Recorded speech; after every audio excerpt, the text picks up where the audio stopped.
Assalamualaikum warahmatullahi wabarakatuh. Salam bahagia dan sehat.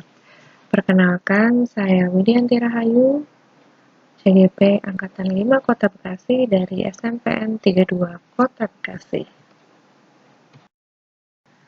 Kali ini saya akan membahas tugas modul 1.1.A.8 koneksi antar materi refleksi modul 1.1 mengenai kesimpulan dan refleksi pemikiran Ki Hajar Dewantara. Setelah mempelajari modul 1.1, saya dapat menyimpulkan pandangan Ki Hajar Dewantara sebagai berikut. Guru harus memperhatikan kodrat alam siswa dan juga kodrat zaman. Guru adalah pemberi teladan, pemberi semangat atau motivasi, penuntun atau pembimbing. Sekolah harus menjadi tempat yang menyenangkan untuk belajar. Harus ada kolaborasi antara sekolah, keluarga, dan masyarakat demi tercapainya tujuan pendidikan. Budi pekerti lahir dari pemikiran, perasaan, inisiatif yang akhirnya menghasilkan karya. Dan kesimpulan yang terakhir adalah bahwa tujuan pendidikan adalah menuntun segala kodrat yang ada pada anak sehingga anak bisa mendapatkan keselamatan dan kebahagiaan setinggi-tingginya sebagai pribadi dan sebagai anggota masyarakat. Setelah menyimpulkan pandangan Ki Hajar Dewantara, saya lalu mengadakan refleksi terhadap diri saya sendiri mengenai apa yang saya percaya tentang murid dan pembelajaran di kelas sebelum saya mempelajari modul 1.1, apa yang berubah dari pemikiran atau perilaku saya setelah mempelajari modul ini, dan yang ketiga, apa yang dapat segera saya terapkan lebih baik agar kelas saya mencerminkan pemikiran Ki Hajar Dewantara. Oke, saya akan membahas poin yang pertama, yaitu apa yang saya percaya tentang murid dan pembelajaran di kelas sebelum saya mempelajari modul 1.1. Sebelumnya, saya percaya bahwa pembelajaran harus berfokus pada guru. Karena itu, saya suka bersikap dominan, sering menggunakan metode ceramah. Tujuan pengajaran saya adalah pencapaian indikator. Saya sering menjaga jarak dengan siswa. Lalu, saya juga suka membuat peraturan kelas tanpa kesepakatan kelas. Hal ini membuat siswa menjadi pasif, tidak kreatif, cepat bosan atau tidak menunjukkan ketertarikan, namun suasana kelas tertib. Lalu hal lain yang juga saya percaya sebelum mempelajari modul ini, saya tidak mempertimbangkan kodrat alam siswa dan juga kodrat zaman. Di awal pelajaran, saya tidak melakukan pemetaan siswa berdasarkan karakter, bakat, minat, maupun latar belakang. Saya juga tidak merancang dan mengaplikasikan pembelajaran secara berdiferensiasi. Menurut saya, pembelajaran itu harus sama apapun karakter siswa. Lalu saya juga malas mengupdate perkembangan zaman. Hal ini berdampak bahwa siswa dengan latar belakang tertentu atau siswa berkebutuhan khusus jarang terdeteksi dan mendapatkan pengajaran yang optimal sesuai kebutuhannya.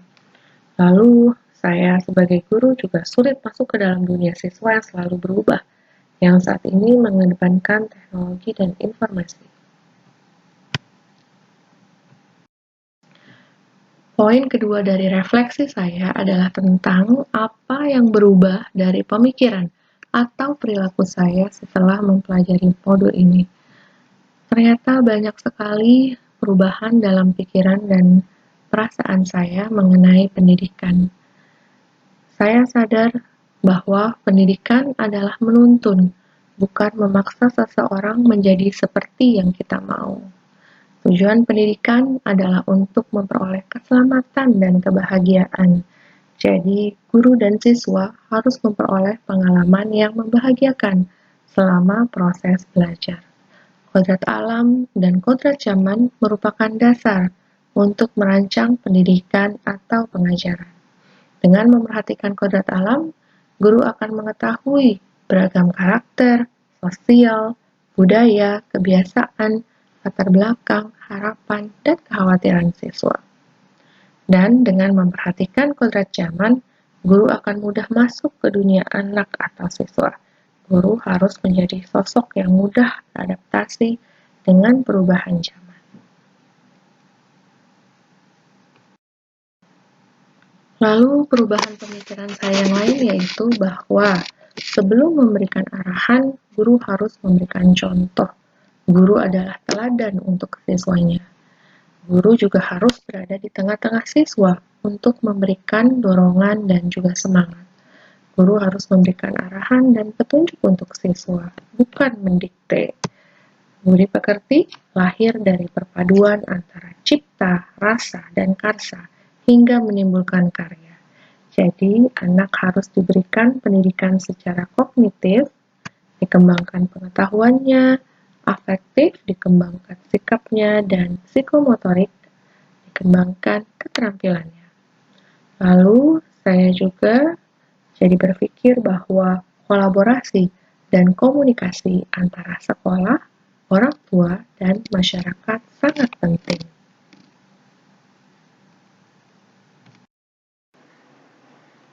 Refleksi saya yang terakhir adalah tentang apa yang dapat segera saya terapkan lebih baik agar kelas saya mencerminkan pemikiran Ki Hajar Dewantara.